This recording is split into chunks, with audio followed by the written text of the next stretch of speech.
This is Jessie Graham at Human Rights Watch in New York. I'm here with Ilaria Allegrazzi. She's our senior Africa researcher. And today we're talking about her coverage of the crisis in Cameroon. Ilaria has used open source techniques to cover issues of counterterrorism and torture in the region, in the whole Central African region, but most recently in Cameroon. And she was just denied entry to the country. So we're going to talk a little bit about that. But we need your questions, so please let us know. We are hoping that we have people from the Cameroonian diaspora watching this. We're hoping that we maybe have people in Cameroon watching this, that we have an audience that is going to be informed, but also we want to bring this undercovered issue of the crisis in Cameroon to a wider audience. So I'm really glad that we're talking about this today. So Ilaria, just tell us what happened, like what you couldn't get into Cameroon. Tell us a little bit about that. Yeah, exactly. I was denied access to Cameroon last month when I landed in Douala with a valid visa. I was very surprised to see that the police was waiting for me at the exit of the plane, and it was not a nice welcoming. Since then, I was sent back without any explanation, and we have tried to seek this explanation from the authorities without, unfortunately, getting any feedback, and we are very concerned from this denial of access. Because what does it mean? What does it mean if you can't get in to document abuses there? What does that mean for the government? What does it mean for the players in the crisis there? We believe that this decision of denial of access is clearly linked to the work that we have been doing on Cameroon, documenting abuses by the security forces. And we're concerned because it's a clear step back for Cameroon. It means that the country is afraid of international scrutiny, and they have things to hide from human rights organizations which are doing a very important work in the country, especially now to document abuses unfolding in the Anglophone regions. So the country is trying to keep everyone in the dark, but we will continue to do our work of documenting and reporting on abuses. So we're going to pull back a little, just see if we have any questions. Yeah, we had one that I think that came in that I think is more sort of a complicated question. So I want to pull back first to just talk a little bit about what is this conflict? Where does it come from? We call it a crisis. And you know, my knowledge of, I think, say when I was in West Africa in the 90s, Cameroon was a very stable country.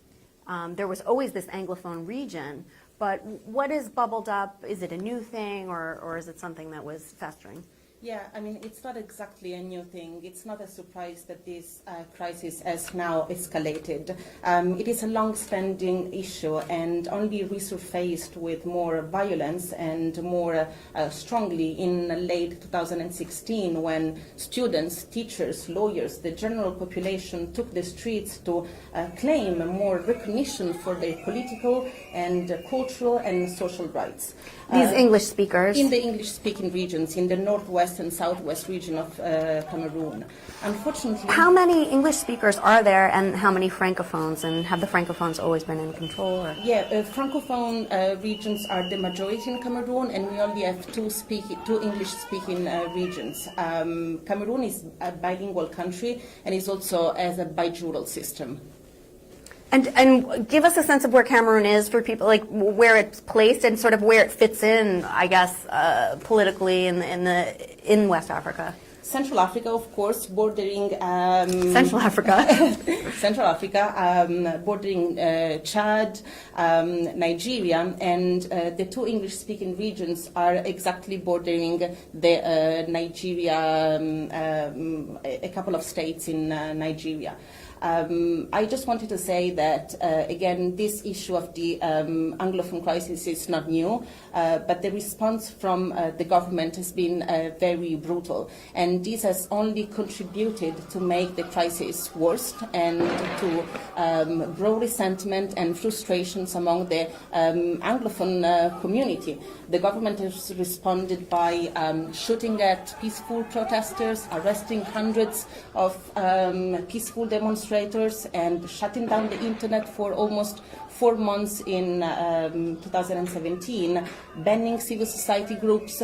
So this has created more frustration, and since then numerous groups have emerged. Some have taken up weapons to fight against the government and have targeted the security forces, have targeted state emblems, and the government again has responded with violence. And this has been escalating since, I would say, late 2017, and now we have a crisis which has also terrible humanitarian consequences. Over 500,000 internally displaced, both in the north and southwest, and up to 30,000 refugees in Nigeria. A crisis which doesn't make to the headlines, unfortunately, and but people are in desperate need of protection and humanitarian assistance as well. And now you can't get in there to document the abuses. Yeah, I think the government is trying to make things for us more complicated, but we're not going to stop at that, and we do have means to overcome these access challenges, and we're going to try to use other techniques to document abuses as they occur in the Anglophone regions, notably by using open source investigations techniques and analyzing numerous videos and a bunch of pictures and footage which is coming out of the Anglophone regions, also thanks to people who are very active on social media. But we are going to also try to rely on our contacts on the ground, and I think having a solid contact network is key to do remote research. And this is something that you were doing. Ilaria just joined Human Rights Watch in December. Before that was doing this work with Amnesty International, and has won an award recently. Amnesty and the BBC won an award for doing this kind of open source investigation, the anatomy of a killing. So can you explain a little bit of that, about what that technique is and how it's played a role in your document, a little bit more of how you use it here? Yeah, open source investigations are very important to document abuses, human rights violations, and we have been using that both at Amnesty International and at Human Rights Watch. It basically deals with analysis of data available on the public domain, on the net, on the internet, on social media, on Twitter or Facebook profiles, and it's amazing how many data and how many information you can find out there.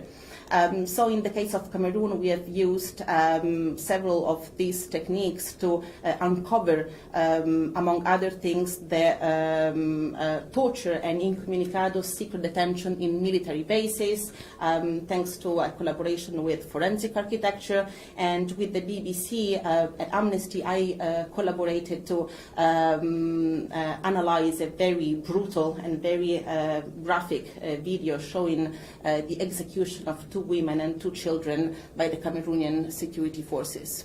And so you were able to take the video and verify it, but also build a story, trace back. Absolutely. I think it's important to, for an open source investigation to be paired with a more traditional type of research with information coming from the ground, accounts from eyewitnesses and victims. And in the case of Anatomy of a Killing, we have been able to, first of all, geolocate the video, understand where it was filmed, and we have also extensively analyzed the dialogues in the video to get a sense of where the soldiers were from, what kind of language were they speaking, and we have also done an analysis of their uniforms to actually understand that they were uniforms from the Cameroonian army as well as weapons. So we identified a specific weapon which was used by the Cameroonian army, and that's how we spotted, and that's how we could also uncover this specific incident. It's so interesting and so much a part of our work here now. And now you're getting a lot of questions, so I just want to, we can come back to that, but I just wanted to see, let's see. Oh, this is an interesting question, like just, it speaks to why you're in New York this week. it's terrible. Someone says, why is the UN not taking any steps? Well, it is not exactly true, I think, and I am here in New York this week because early this week there was a meeting on Cameroon at the UN Security Council. It was an informal meeting, but it was still, I think, an encouraging and positive step, which showed the interest of the international community to discuss about the consequences of multiple humanitarian crises unfolding in Cameroon. Now, of course, we don't think that this is enough, and we want the Security Council to take a step forward and to discuss Cameroon more formally, to put it higher up on its agenda, and to regularly discuss not only about the humanitarian crisis, but also about the underlying causes of the crisis in the Anglophone regions, and especially human rights abuses. I was pleased to hear messages from some of the council members about the need for accountability for human rights abuses. This is very important, and I think it should be said more often. There was, I think, less engagement from other council members, and we would like, in particular, countries from the African Union to be more proactive and to step up in addressing the crisis in the Anglophone regions. I think you answered someone named Chinua Marshall. Chinua Marshall asked, what is HRW doing to escalate recommendations to the UN? So I think you kind of answered that bit. Yeah, we are trying also to keep up the momentum. There's a momentum now that we should take advantage of. There's more interest in the crisis in Cameroon, and more countries are caring about it, and also more media attention, which is very important. That's why we want to talk to you and talk to the media to raise awareness about what's happening there. There's somehow it's a forgotten crisis, and we need to talk about what's happening, about the human rights abuses, about the humanitarian consequences of the crisis, and we want to share also what the people on the ground told us, their stories and their experiences. Do you how do you deal with that when a country just isn't on the agenda? Like, are there business interests also? Are there ways that other ways to bring this to the forefront? We are trying to take advantage of each and every public event on Cameroon. This week was the UN Security Council meeting. Next month will be another meeting of the UN Office for Central Africa. We're also trying to work more in collaboration with other NGOs, other like-minded civil society groups, to try to bring up the same messages and shed a light on what's happening there. So I think joint work and joint efforts are very important to raise awareness. Ali Thornton asks, what can other countries like Canada do to help with this crisis? Is there a Canadian angle? Canada has an embassy in Cameroon, and I was in touch with the Canadians and as well as with other countries which have diplomatic representations in Cameroon. I think everyone has a role to play in order to shift the focus from the humanitarian crisis to the human rights crisis. That's what we want. That's what is more important than ever at the moment, to talk about human rights abuses and talk about accountability for these abuses. So far, abuses are happening in a climate of almost near complete impunity, and no one has ever been held accountable for those. So there's a need to talk about it and to try to address it. And you talked about there's this crisis going on with the Anglophone region. There's also Boko Haram activity in a region in the north, right? Yeah. Is it in the far north? Far north, and I mean, how do we? There's another question here about that. How come we don't see this critical situation on main international media? What's blocking the spotlight to expose these issues on a bigger media stage? Jennifer Atu Tangji asks. Well, multiple questions. I think, first of all, it's true that the country is facing multiple crises, and it's probably facing one of the most challenging periods of its history, recent history. There's a conflict ongoing in the far north with Boko Haram. While it's true that Boko Haram has been weakened, it has not been defeated yet. So it still poses a significant threat to the civilian population and to the security forces. We have seen a recent escalation of attacks by Boko Haram since January this year, with more deaths, with more destruction, and aggravating also the already bad humanitarian situation in this part of the country. In addition to that, we have just spoken about the Anglophone crisis in both the north and southwest.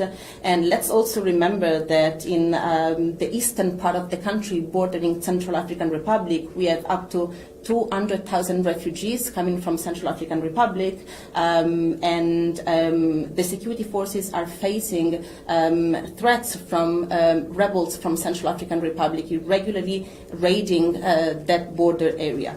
On top of everything, there's also a political crisis in Cameroon since the elections, and especially following the arrest of the main opposition leader.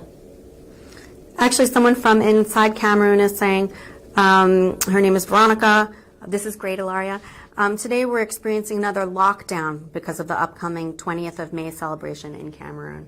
So people are, what is it like day to day for people? What are you hearing from your contacts? Lockdowns are unfortunately very common in the Anglophone regions, in several cities and villages across the north and southwest. This has been one of the civil disobedience tactics used by the Anglophone communities and led by the armed separatists to boycott their daily life in the Anglophone regions. Alongside with other tactics like enforce a boycott on school, for example. This is making life for people there very difficult to carry out daily activities, to go shopping, to freely move, and it's impacting the economy in the region. It is a very volatile situation, I believe, and there are a number of security challenges for people to address every day. This is a very specific question, just about people with disabilities. Where was that? Is HRW documenting the impact of the crisis on the Anglophone regions? Specifically for people with disabilities in that area, especially with lockdowns like that. Yeah, I'm glad someone brought up this question, because we are actually doing some research on the impact of the crisis on older people and people with disabilities. And we are going to publish a report on that probably in a month or so. This crisis has impacted people with disabilities in a disproportionate way. We have spoken with people who have been left behind, who have been abandoned, who have faced greater challenges to flee, for example, when their communities came under attack. And so we want to highlight also these challenges, their needs, to make sure that the humanitarian assistance addresses their specific needs and is more inclusive. There have also been, we have documented targeted incidents vis-a-vis people with disabilities. Some have been shot, some have been killed, some have been directly targeted or even discriminated because of their disabilities. So, for example, I've spoken with someone who was being displaced and couldn't find any hosting family because of his disability. So there's sort of stigma and discrimination, especially with people that have mental disabilities as well. And it's something we see in crisis, in other contexts, but great to pay attention to and to hear that people are engaged in that. What else do you want people to know? I think we're getting maybe a couple more questions, but is there anything we're missing here or something? The status of negotiations and dialogue. That's what, there was a long question actually from someone named, surname I think Richard. I'll give you the summary of it. There's much talk about national dialogue in Cameroon. And the president recently claimed on Twitter that there is dialogue, that dialogue is ongoing. I wonder who the government is having dialogue with. Moving around holding town hall meetings is not a dialogue, and the international community must do more to pressure the Cameroonian authority to open up genuine dialogue. Yeah, that's from Yeah. Najib Ford Richard. Well, I think that there's no doubt that unless some process of dialogue is started, this crisis won't be resolved. And dialogue between, if you can just say who the parties are, so people Between know. the government and the Anglophone community as a whole, which means the diaspora outside, which means civil society, but also those who have taken up arms and are representing the armed separatist groups. I think there was an encouraging, I would say, step from the government announcing that dialogue will start. Some people believe that this is too little, too late, but I think it's too soon to judge now and to assess where this is going. But the Prime Minister was in Bamenda, which is the main city in the northwest, and also in Boya. Now, I think, again, it's too soon to judge, but there should be an inclusive dialogue in order to address this crisis more appropriately. And the president is using Twitter, and it sounds like various groups are using social media. How does that work? Is it fomenting the crisis? Is it, and obviously it also has given you a window into what's going on there. Yeah, I think social media has played both a positive and a negative role in this crisis. Very positive because thanks to very active people on social media, on Twitter, on Facebook and other platforms, we have been able to document a number of abuses and to denounce this and to try to seek accountability for those. So it's a precious source of information, but I do believe it has also been misused somehow and used also to fuel more violence and to encourage hate speech. So I think it's both ways, but without social media today we couldn't really document anything. So it's important, like, also to have this dialogue on Twitter and like to engage people as much as possible. And we are grateful for people following us and for sending us information about what's happening on the ground. We need this more than ever, given the lack of access. So we really encourage people to reach out to us and to be active and provide us with information. And we should post your Twitter handle on this feed. And given that there is information coming out, there is active social media. Again, why is there so little media coverage internationally on this? I mean, the BBC did this big project. Obviously, the BBC World Service does good coverage. Like, there's certain pockets of, but why do you think it's undercovered? Well, I think one of the reasons why this crisis is undercovered is the fact that the authorities are not making the work of journalists and independent monitors very easy. Journalists are often blocked to report on the current crisis, as well as human rights organizations. We have been blocked. A government which says that it's serious about human rights and blocks human rights organizations, it's very problematic. So the government is putting obstacles for independent coverage. But at the same time, internet was also blocked for a few months, so this contributed to both lack of information, but also galvanizing more more people active on social media, especially from the outside. I think there is an increasing interest from the media. I've been doing lots of interviews in the past week, and we hope that this will continue. This will continue both from the French media, but also the English media. And you're seeing, what about your partners on the ground, human rights defenders, people who are really, is there a network of people in Cameroon who are trying to document human rights abuses and trying to get this, through social media, or are you in contact with people there? Yeah, there are a bunch of people who are doing a great job in trying to document as much as possible what's happening on the ground, despite the challenges, security challenges, but also threats of intimidation and reprisals. They need a backup, they need to be supported, and they need to be encouraged. And in this context of shrinking of political and civic space, their work is the more and more difficult. So we have seen human rights defenders being harassed, intimidated, as well as journalists or political opponents. For example, look at what's happening with the crackdown on political opposition at the moment. Just want to see if we have one more question, and then I think we'll wrap up. What about the African Union? Gerald Della asks, in your opinion, why is the African Union so mute on the war in Cameroon? That's his opinion that it's mute, but yeah.